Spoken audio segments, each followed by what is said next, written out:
Где ты, водитель танка? Куда тебя закинула судьба?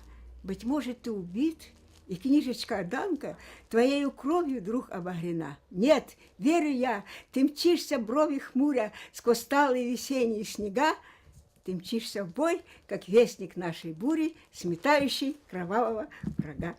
Алле Андреевне Старчиковой, ветерану Великой Отечественной войны, 92 года. Несмотря на преклонный возраст, она помнит все события 73-летней давности практически до мельчайших подробностей. Весть о войне Аллу Старчикову застала на Кубани, в станице Северской, где на каникулах вместе с братом она гостила у бабушки с дедушкой. В то время ей было 15 лет.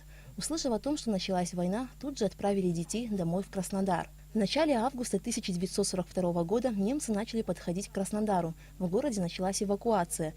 Днем все дороги обстреливались немцами. Приходилось идти ночью пешком, на подводах, вспоминает Алла Андреевна. За неделю дошли до станицы Ханской, а там их уже поджидал немецкий десант. И тут, как немцы напали на станицу, все бросали, все бежали через мост. Тут двухрамные самолеты, один вот так заходит снова, следующий этот. А тут люди массой, вот такой густой толпой через мост движутся. И, в общем, в этой суматохе я потерялась. Алла Старчикова встретила группу советских военных и вместе с ними отправилась на фронт защищать родину. Тогда ей было неполных 16 лет. Попала в пушечный артиллерийский полк, перед которым стояла задача защитить Кавказ. Я была рядовым красноармейцем. Все, что делали взрослые мужчины, все делали мы, девушки. Делают съемку через прибор на местности, изучают, потом надо эти координаты положить на карту. А тогда, если мы неправильно это все сделаем, то пушка не попадет в цель. Мы делали точные расчеты, точно нанесли на карту координаты пушки. Полк, в котором находилась Алла Старчикова, несколько раз попадал в немецкое окружение под минометные обстрелы, которые длились по несколько дней. А когда вышли из окружения, их отправили в Новороссийск, где в то время шли ожесточенные бои за город.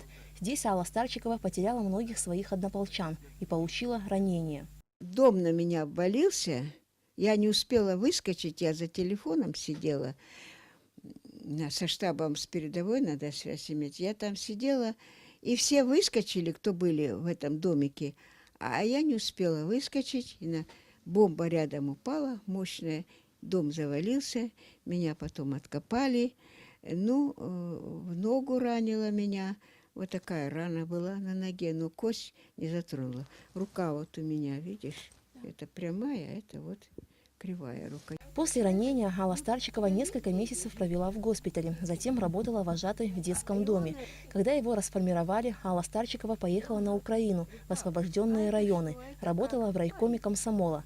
Победу встретила там же, в Измаильской области. Когда 9 мая сказали, что война кончилась, кто бы ни встретился на улице, обнимались, знакомые, незнакомые, все целовались, все обнимались, все плакали. Кончилась война! Кончилась война! После смерти единственного сына Алла Старчикова переехала в Абхазию. С тех пор здесь и живет, в Новом Афоне.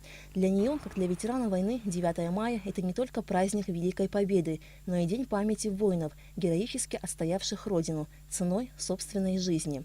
Аля Катрапш, Астамур Гожба, Абхазское телевидение.